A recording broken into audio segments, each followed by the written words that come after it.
오늘은 대강절 첫 번째 주일입니다. 대강절은 무엇일까요? 대강절은 교회 전통에서 성탄절 직전에 네 번의 주일을 중심으로 하는 한 달을 가리킵니다. 물론 이 성탄절과 마찬가지로 대강절 역시 이 성경의 역사와 본문에 그 근거를 두는 절기는 아닙니다. 하지만 교회 역사에서 성탄절과 더불어서 많은 교회가 의미 있고 또 중요하게 지키는 절기인 것은 사실입니다. 그렇다면 이 대강절의 기간 동안 우리는 무엇을 해야 할까요? 이 한 달의 기간 동안 교회와 그리스도인들은 두 가지 의미를 특별하게 기억하고 되새기게 됩니다. 첫째는 예수 그리스도께서 이 땅에 처음 오신 것을 기억하고 기념하는 것입니다. 예수 그리스도께서 왜 이 땅에 오셨는지, 그리고 우리를 위해 어떤 일, 무엇을 행하셨는지를 그 어느 때보다 더 깊이 묵상하는 시간으로 우리는 이 절기를 보내게 됩니다. 두 번째로 이 대강절의 기간 동안 교회와 그리스도인들은 예수 그리스도의 다시 오심을 또 묵상하고 기다리게 됩니다.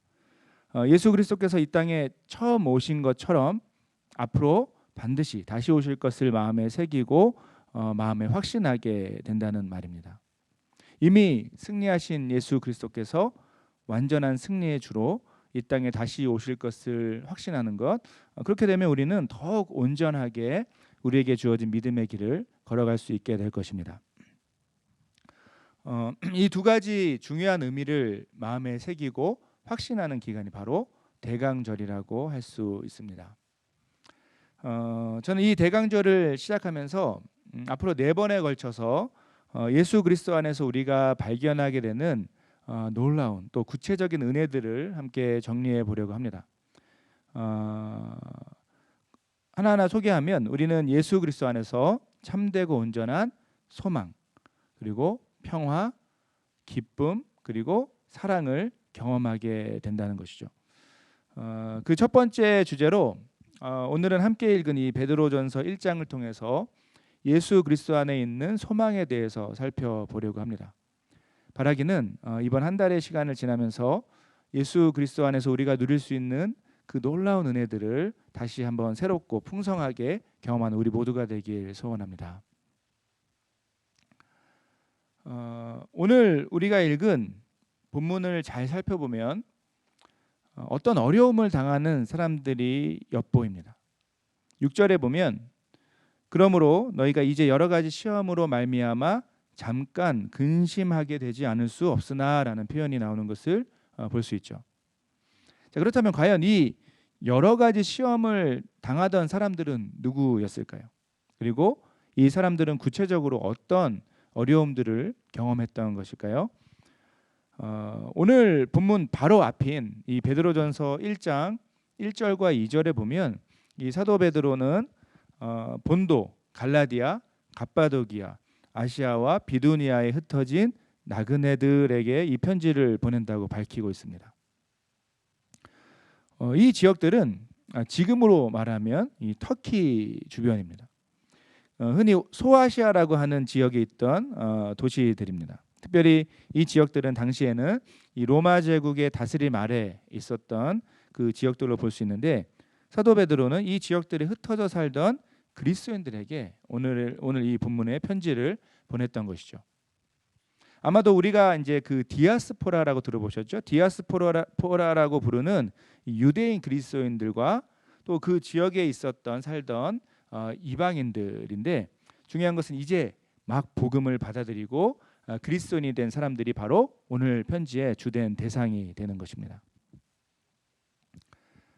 자, 그런데 문제는 당시 역사를 좀 돌아보고 또 오늘 본문 이후의 내용들을 자세하게 살펴보면 이 사람들은 매우 심각한 어려움을 경험했던 것을 알 수 있습니다.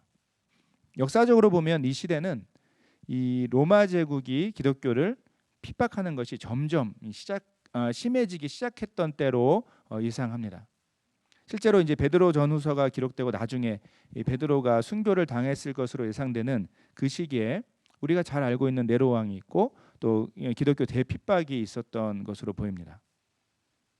아마도 이 베드로의 편지가 기록되기 전부터 이 로마 제국 안에 있던 여러 도시들에서 이제 그리스도인들은 크고 작은 핍박을 받기 시작했고 이것이 시간이 지날수록 점점 심해졌던 것이죠. 자, 그렇다면 이 사람들은 어떤 핍박을 어려움을 경험했을까요? 베드로전서 곳곳에 보면 오늘 편지의 대상이 되는 이 소아시아 지역에 있던 그리스도인들이 받았던 그 고난, 어려움의 흔적들이 잘 나타나고 있습니다. 베드로전서 3장 9절을 한번 읽어볼까요? 3장 9절입니다. 악을 악으로, 욕을 욕으로 갚지 말고 도리어 복을 빌라. 이를 위하여 너희가 부르심을 받았으니 이는 복을 이어받게 하려 하심이라. 무슨 말인가요? 쉽게 말하면 그리스도인들이 세상에서 억울한 일들, 심지어 언어적이고 심하면 신체적인 폭력도 경험했다라는 말입니다. 3장 16절도 볼까요? 3장 16절입니다. 선한 양심을 가지라. 이는 그리스도 안에 있는 너희의 선행을 욕하는 자들로 그 비방하는 일에 부끄러움을 당하게 하려 함이라. 이 말은 그리스도인들이 하는 착한 일들을 세상에 있는 사람들이 있는 그대로 받아들이지 않고 오히려 비난했다라는 뜻입니다. 4장 4절도 한번 보겠습니다. 이러므로 너희가 그들과 함께 그런 극한 방탕에 다름질하지 아니하는 것을 그들이 이상히 여겨 비방하나. 무슨 뜻인가요? 그리스도인들이 세상의 삶의 방식, 예를 들어 극단적으로 쾌락을 따라가는 그런 삶을 같이 하지 않으니까, 그런 일들을 같이 하지 않으니까 그냥 그렇게 살지 않았을 뿐인데 세상 사람들이 그런 것 갖고도 욕을 퍼부었다라는 것입니다. 그런데 이런 것만이 아니라 아예 없는 일도 지어내어서 우리가 흔히 얘기하는 거짓 뉴스 있죠. 거짓 뉴스로 이 그리스도인들을 못 살게 굴기도 했던 것으로 보입니다. 2장 12절입니다. 2장 12절을 볼까요? 너희가 이방인 중에서 행실을 선하게 가져 너희를 악행한다고 비방하는 자들로 하여금 너희 선한 일을 보고 오시는 날에 하나님께 영광을 돌리게 하려 함이라. 실제로 초대교회 그리스도인들은 세상에서 거짓 뉴스로 많은 어려움을 경험했습니다. 대표적으로 이제 한 가지 예가 성찬인데요. 성찬을 하는 그리스도인들을 향해서 당시에 사람들이 이 그리스도인들은 이 사람을 죽여서 살과 피를 먹는다라는 루머를 퍼뜨리기도 했던 것이죠. 자, 이렇게 역사를 돌아보고 또 베드로전서에 흩어져 있는 내용들을 모아보면 오늘 본문이 전해지고 있는 그 대상은 분명해 보입니다. 그들은 누굽니까? 그들은 바로 그저 예수 그리스도를 믿고 예수 그리스도와 사도들의 가르침을 따라서 이 선하고 온전한 삶을 그냥 살려고 했을 뿐이었던, 그렇게 살려고 했던 이 소아시아 지역의 그리스도인들이었습니다. 문제는 사실 그렇게 잘못한 일이 없었습니다. 그저 복음을 따라 살려고 했을 뿐인데 황당하게도 이들이 세상에서 억울하고 힘든 일들을 당했다는 것이죠. 바로 이들을 향해서, 이 사람들을 향해서 오늘 본문의 메시지가 전해지고 있는 것입니다. 사실 여러분 고난과 어려움이라는 주제는 늘 우리를 불편하게 합니다. 그래서 이 시대 교회들조차도 가능하면 고난과 어려움을 피하는 메시지를 주고 싶어하는 모습이 있습니다. 이 시대의 교회가 주는 메시지 가운데 뚜렷한 한 가지는 이것이죠. 예수님을 믿으면 삶이 잘 풀리고 또 복을 받고 어려움이 사라질 것이다라는 기대감입니다. 실제로 우리 안에도 잘 살펴보면 그런 보상 심리가 늘 우리 마음 깊은 곳에 있는 것을 볼 수 있습니다. 우리는 우리가 예수 그리스도를 믿어드리니까 하나님 잘 섬기려고 하니까 그렇다면 우리 삶의 모든 일들이 잘 풀릴 것을 은근히 때로는 아주 대놓고 기대하기도 합니다. 뭐 이런 경우도 있죠. 모든 일이 잘 풀려지고 잘 되면 주님께 그것으로 영광 돌리겠다라는 꽤 영리한 그 주님과의 딜을 하기도 합니다. 삶이 건강하고 또 경제적으로도 풍족하길 바라는 기대감, 이것은 늘 우리의 기도에 있어서 가장 중요한 중심을 차지하고 있는 것 같습니다. 하지만 여러분 우리가 동시에 체험적으로 경험적으로 분명하게 알고 있는 사실이 있습니다. 우리가 예수 그리스도를 믿어도 실제로 우리 삶에 일어나는 삶의 현상들을 잘 살펴보면 우리가 흔히 말하는 그 믿지 않는 사람들, 그런 사람들과 사실은 그렇게 큰 차이가 없다는 것이죠. 우리 이걸 경험적으로 잘 알고 있습니다. 예수 그리스도를 믿는 사람이나 믿지 않는 사람이나 인생이라는 어떤 그 주제가 주는 다양하고 복잡한 삶의 어려움을 똑같이 경험합니다. 코로나 팬데믹이 일어나고 이 코로나 바이러스가 예수 그리스도를 믿지 않는 사람들에게만 전파되지 않는다는 것 우리는 잘 알고 있습니다. 예수 그리스도를 믿어도 우리는 인생의 굴곡이 선물하는 다양한 고난과 어려움을 믿지 않는 사람들과 똑같이 마주하며 살아간다는 것이죠. 자, 그런데 이와 같은 어떤 기본적인 우리 모두가 경험하는 기본적인 인생의 굴곡을 더 넘어서 그리스도인들이 그리스도인으로서 특별한 삶을 추구할 때, 그렇게 살아가려고 할 때 사실 더 큰 문제가 생깁니다. 이런 뜻입니다. 예수 그리스도를 좀 더 특별하게 사랑하고 섬겨 보려고 하면 충격적이게도 우리는 세상의 거센 바람을 이전보다 더 강하게 맞게 된다는 것이죠. 조금 전에 읽었던 이 베드로전서 곳곳에 있었던 그 내용들, 그 흔적들이 실제로 우리 삶에 일어나게 되는 것입니다. 세상의 가치관과 삶의 방법, 돈과 쾌락을 따라가지 않는 삶, 그것을 우상으로 섬기지 않는 삶을 살지 않으려고 그리스도인들이 결정할 때 세상은 너만 잘났냐고 비아냥됩니다. 성실하고 정직하게 살아가려는 그리스도인들을 세상은 인정하고 칭찬하고 보호하기보다는 그들의 성실과 정직한 삶을 쉽게 이용하려고 합니다. 그리스도인들이 행하는 착한 일들에 대해서도 세상은 뭔가 꿍꿍이가 있을 것이다 라고 말하며 무시하려고 했습니다. 물론 이 한국과 이 북미와 같은 이 종교의 자유가 있는 곳에서는 이 물리적이고 신체적인 폭력까지는 없습니다. 하지만 우리는 같은 시대를 살고 있는 이 지구상의 그 어떤 곳에서는 실제로 그리스도인들이 폭력과 심지어 죽음을 당하고 있다는 사실을 이미 잘 알고 있습니다. 저 북한 땅의 동포들, 우리 그리스도인들, 강력한 이슬람 지역의 그리스도인들은 지금 우리가 이렇게 예배하고 있는 지금 이 시간에도 우리가 상상할 수 없는 고난과 어려움을 당하고 있다라는 것이죠. 참 안타깝지만 여러분, 우리가 살아가는 세상에서 그리스도인이 되는 것, 더 나아가서 신실하고 온전한 그리스도인의 삶을 살려고 노력하는 것은 때론 더 꼬이고 손해보는, 심지어 많은 것을 잃을 수 있는 그런 삶이라는 것을 다시 한번 생각해 보게 됩니다.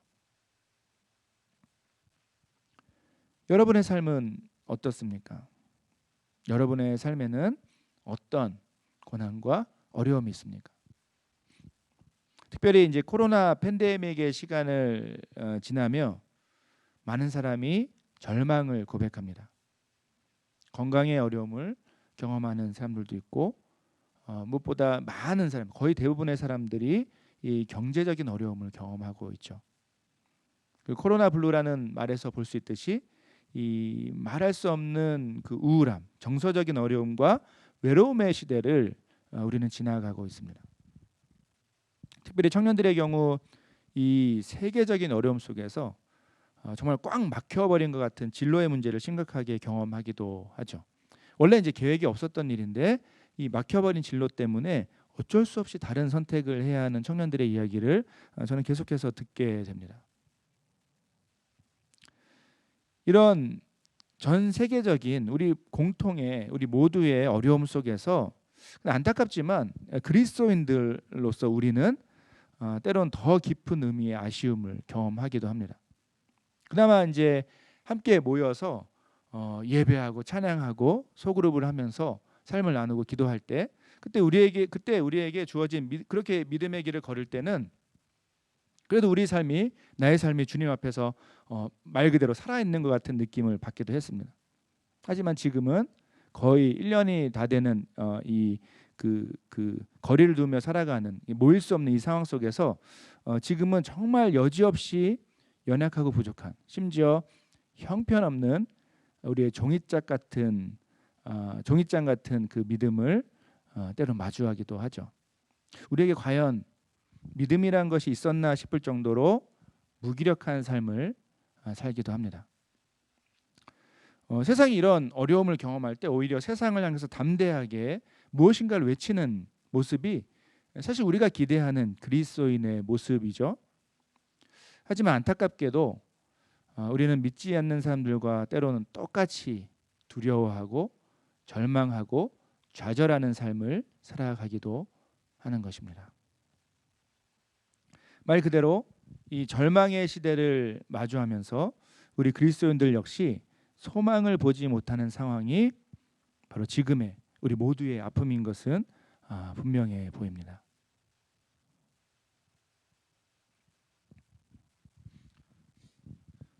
자, 그런데 여러분, 이런 우리에게, 그리고 본문의 메시지가 전해졌던 이 초대교회 그리스도인들에게 오늘 우리가 읽은 본문은 우리가 잊지 않고 다시 한번 붙잡아야 할 그 무엇이 있다라는 것을 확인시켜 줍니다. 그것이 바로 예수 그리스도 안에서 발견하고 경험하는 참된 소망입니다.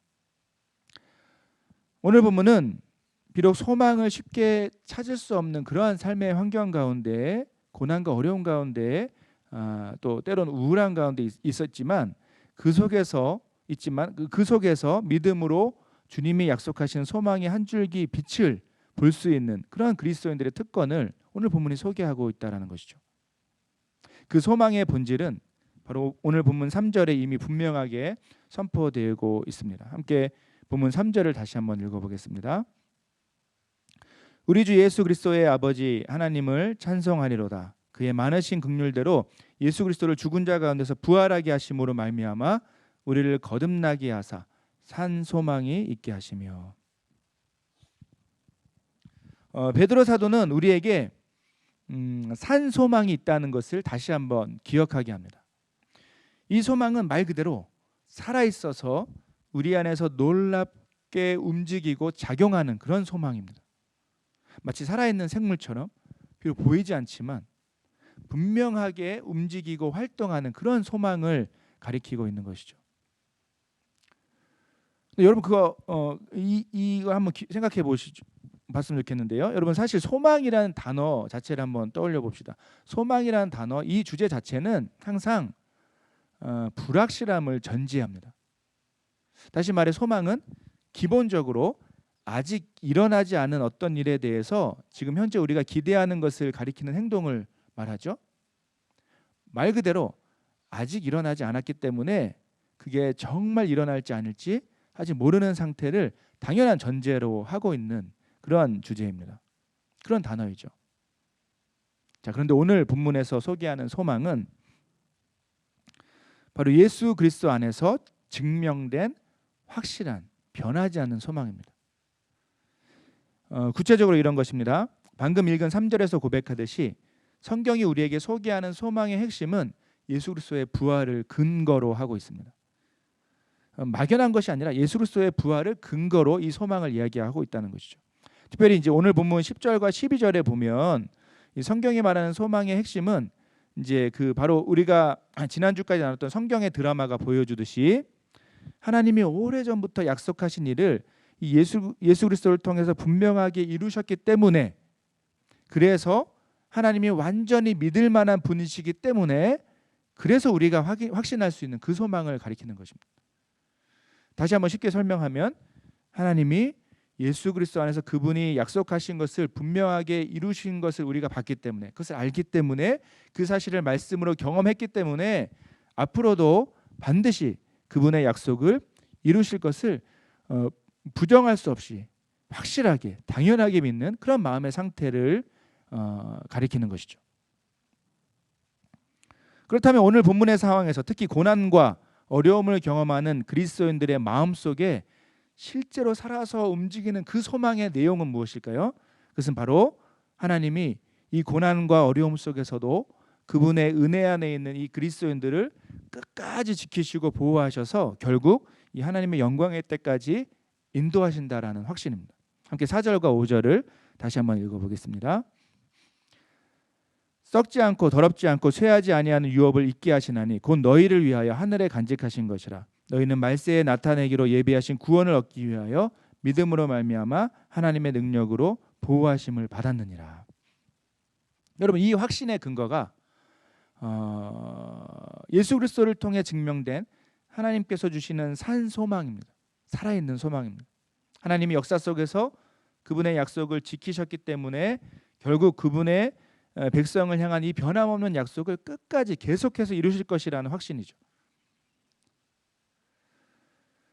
그 베드로의 편지를 받았던 이 초대교회 그리스도인들은 자신들의 현재의 삶을 돌아볼 때, 자신의 주변을 돌아볼 때 분명히 이 고난과 어려움에 쓰러질 것 같고 당장 믿음의 삶을 포기하고 싶을 것 같은, 그건 포기하고 싶은 것 같은 그런 상황을 경험하고 있었던 것이 사실입니다. 하지만 예수 그리스도 안에서 증명된 이 산 소망을 중요한 것은 말씀을 통해 마주할 때 그때 어떤 일이 일어납니까? 난다는 겁니까? 이 소망이 마치 살아 움직이는 것처럼 그들의 마음을 위로하고 격려하며 다시 힘을 얻게 한다라는 뜻이죠. 여러분, 바로 이것이 고난과 어려움, 심지어 자신의 연약함으로 부족함 때문에 쓰러져 있는 그리스도인들이 6절의 고백처럼 잠깐은 위축되고 절망할 수 있지만 결국에는 크게 기뻐하며 다시 살아나게 되는 놀라운 영적 비밀과 은혜가 되는 것입니다. 이런 이유에서 본문 6절이 이렇게 고백하죠. 그러므로 너희가 이제 여러 가지 시험으로 말미암아 잠깐 근심하게 되지 않을 수 없으나 오히려 크게 기뻐하는도다. 여기서 중요한 것은 오히려 크게 기뻐하는도다의 내용은 바로 앞절 그 4절 5절에 나온 소망의 내용을 가리키고 있는 것입니다. 이것 때문에 우리는 크게 기뻐하고 그렇지만 우리는 잠깐 근심하게 될 수는 있었지만 그러나 우리의 결국은 크게 기뻐하게 되는 것. 잠깐 근심할 수는 있었지만 오히려 크게 기뻐하게 되는 것. 여러분, 이것이 바로 오늘 본문이 우리에게 소개하는 그 소망의 놀라운 비밀인 것이죠. 사랑하는 여러분, 믿음의 삶은 놀랍게도 바람에 흔들리는 것을 때론 포함하기도 합니다. 이런 것이죠. 우리가 경험하는 또 우리가 기대하는 믿음의 삶은 때로는 또 이제 특별히 한국 교회에서 우리가 자라온 우리 입장에서 우리가 자주 들었던 메시지는 이런 것입니다. 우리의 삶은 대나무같이 튼튼해야 된다, 올곧아야 된다. 물론 우리가 기대하는 모습이고 또 우리를 앞서간 수많은 믿음의 선배들이 그런 삶을 살았습니다. 하지만 우리가 경험하는 믿음의 삶은 대부분 대나무보다는 저는 이제 갈대와 같은 삶에 가깝다라고 생각합니다. 우리는 세상에 바람이 불면 흔들립니다. 여지없이 흔들립니다. 고난과 어려움이라는 바람에 흔들리죠. 돈과 쾌락이라는 바람에 마치 뽑힐 듯이 흔들리게 됩니다. 이런 세상의 바람에 상처 입고 형편없이 갈라져 있는 그런 상태가 여러분 바로 상한 갈대와 같은 우리의 모습 아닙니까? 바람이 불면 꺼질 것 같이 사그라지는 순간 막 사그라지고 꺼질 것 같은 그런 촛불과 같이 우리는 연약한 믿음의 삶을 살아가고 있는 것이죠. 그런데 여러분, 성경이 우리에게 선포하는 이 소망의 비밀은 늘 이런 연약한 우리의 우리 자신의 모습에 그 소망의 근거가 있지 않다라는 것을 기억하셔야 됩니다. 성경은 우리를 감싸 안으셔서 이 세상의 바람을 충분히 견디게 하는 그 예수 그리스도의 은혜와 사랑에 우리의 유일한 소망이 있다라는 것을 끊임없이 선포합니다. 마태복음 12장 20절에 소개되듯이 예수 그리스도는 상한 갈대를 꺾지 아니하며 꺼져가는 심지를 끄지 아니하시는 분으로 우리의 삶을 온유한 사랑 안에 인도하신다라는 것이죠. 여러분, 중요한 것은 우리의 어떠함 자체가 아니라 그것을 넘어서 이 말씀의 진리 앞에 믿음으로 나아가는 우리 안에 있는 겸손함입니다. 다시 말해 겸손하게 주의 약속을 믿고 그분 앞에 나아갈 때 그때 여러분 우리는 오늘 본문에서 약속하는 선포하는 살아있는 소망, 산 소망을 경험하게 되는 것이죠. 여러분 예수 그리스도는 우리에게 참된 소망이 되십니다. 그분은 우리의 큐티와 묵상의 시간 가운데 이 산 소망으로 역사하십니다. 그분은 깊은 절망의 순간을 마주하며 이 골방에서 기도조차 할 수 없어서 탄식하고 있는 우리에게 살아있는 소망이 되십니다. 예수 그리스도는 고난과 어려움 가운데 어디로 갈지 몰라 어떤 선택을 해야 할지 몰라서 탄식하고 있는 고민하고 있는 우리에게 변함없이 산 소망이 되십니다. 그분은 이 코로나 팬데믹으로 온 세상에 신음하고 고통받는 때에도 그분을 향해서 믿음의 눈을 드는 모든 그리스도인에게 산 소망을 선물하십니다. 잠깐 여러분 실망하고 쓰러질 수 있습니다. 그냥 포기하고 나도 뭐 믿지 않는 사람들처럼 똑같이 내가 모든 짐을 지고 내가 결정하고 살고 싶은 때도 있습니다. 하지만 여러분 우리의 쓰러진 그 자리에서 계속해서 머무는 것 혹은 내가 뭐 아등바등 무엇인가를 바꿔보려고 애써보는 것 그 어떤 것도 우리에게 사실 참된 소망이 되지 못하죠. 우리가 오히려 우리의 연약함을 인정하고 우리의 아픔과 고통을 받아들이고 겸손하게 예수 그리스도 앞에 나아갈 때 그때 우리에게는 마치 살아있는 힘처럼 예수 그리스도의 산 소망이 우리의 영혼과 우리의 삶을 가득 채우는 그런 신비로운 은혜를 경험하게 되는 것입니다. 사랑하는 여러분 지금 어떤 마음입니까? 이 고난과 어려움의 시대를 지나며 여러분 진짜 무엇을 의지하고 바라보고 계십니까? 우리 각자에게 여전히 폭풍과 같은 서로 다른 그 고민과 걱정이 있을 것입니다. 하지만 그러나 분명한 것은 예수 그리스도 안에만 산 소망, 살아 움직이는 소망이 있다는 것을 기억하길 바랍니다. 그 산 소망을 붙잡는 그 믿음의 길은 바로 예수 그리스도를 깊이 사랑하기로 결정하고 그분 앞에 겸손하게 나아가는 것입니다. 함께 마지막으로 본문 8절과 9절을 읽어볼까요? 예수를 너희가 보지 못하였으나 사랑하는도다. 이제도 보지 못하나 믿고 말할 수 없는 영광스러운 즐거움으로 기뻐하니 믿음의 결국 곧 영혼의 구원을 받음이라. 그렇습니다, 여러분. 우리의 소망은 상한 갈대를 꺾지 않으시고 꺼져가는 심지를 끄지 않으시는 그 선하시고 온유하신 예수 그리스도를 사랑하는 것입니다. 이 사랑을 경험한 사람들은 실제로 이제까지 살면서 이 사랑을 경험한 사람들은 이 비밀을 이미 알고 있습니다. 저와 여러분은 이것을 알고 있습니다. 상황은 바뀌지 않아도 여전히 삶이 고달파도 누릴 수 있는 참된 평안과 기쁨이 있다는 것을 이 믿음의 사람들이 체험해왔고 지금도 체험하게 되는 것이죠.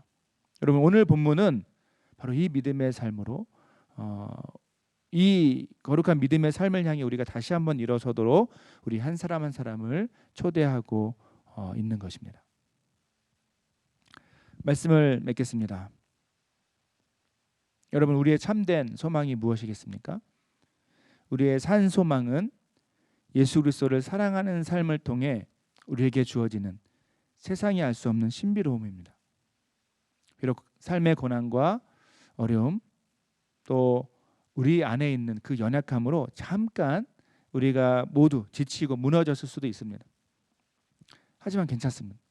여러분 우리가 다시 한번 예수 그리스도를 사랑하는 그분만을 기뻐하는 믿음의 자리로 함께 나아가면 됩니다. 그 작은 믿음의 반응을 통해 우리의 산 소망 되시는 예수 그리스도는 우리 삶에 놀라운 회복을 허락하실 줄로 믿습니다. 함께 기도하고 설교를 마치도록 하겠습니다. 은혜로우신 하나님 감사드립니다.